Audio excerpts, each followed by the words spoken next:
Rasulullah, O Prophet of God, what do you want with a woman who has passed away and her bones have dried up and she's become dust?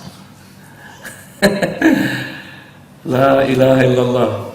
One thing you can't get rid of is jealousy. Right? What do you want with a woman who's passed away, bones become dry and has become dust? What do you want with her? And then she said, whilst Allah has given you something better than her. Who's she talking about?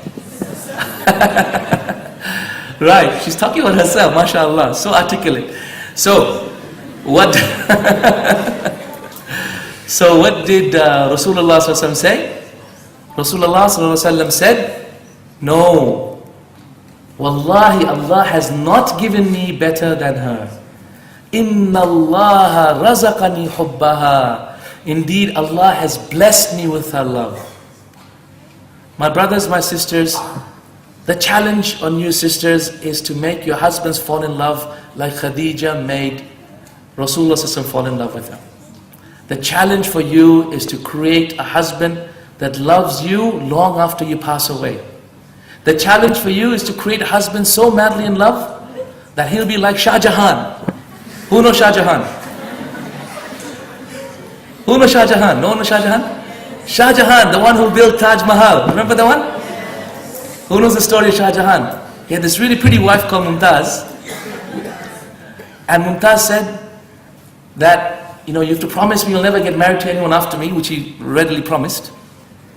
And then thereafter, when she passed away from childbirth, then thereafter he built a huge palace and he got all the most amazing stones from all the deepest parts of the Ganges and from all different parts of India. And then, did you know about the story? Then after they built that big mausoleum to house the grave of Mumtaz, who had become dust and bones by now, right? To build that mausoleum, he poked their eyes out and he cut their hands off. Of all the workers, 2,000 workers it took to build that huge thing.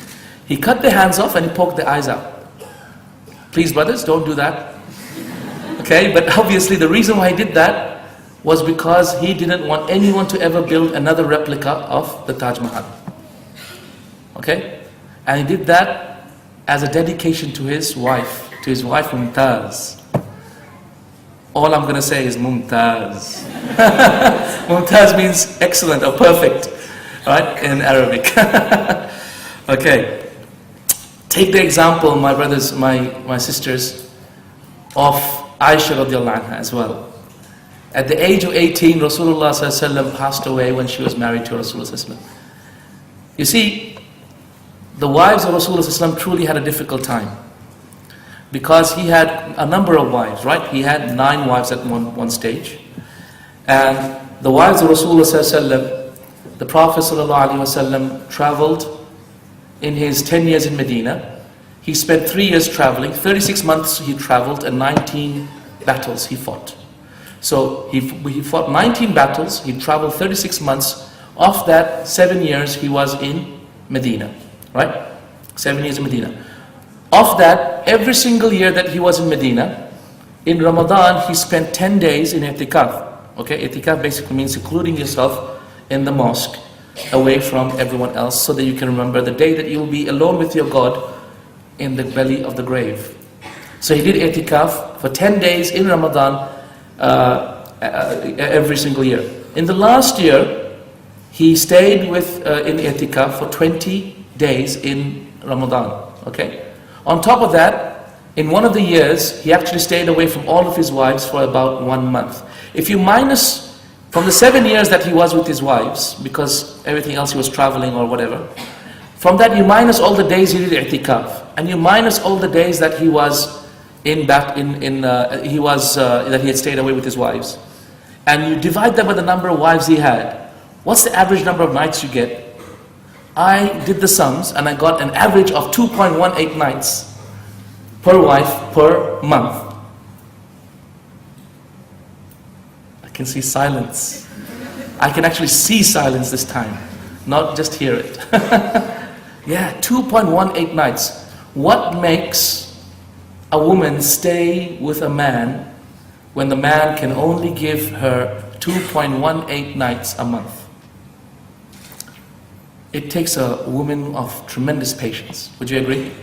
It takes an exemplary woman, a woman of Jannah. And this is why I pray and I make a sincere dua to Allah, that may Allah forgive our mothers, the wives of Rasulullah ﷺ, and enter them into the highest of Jannah with their Habib, with their beloved Rasulullah ﷺ for an eternity. Because they sacrificed the most difficult thing to them in order to achieve some greatness and in order to achieve something great for Islam, which they did, subhanAllah.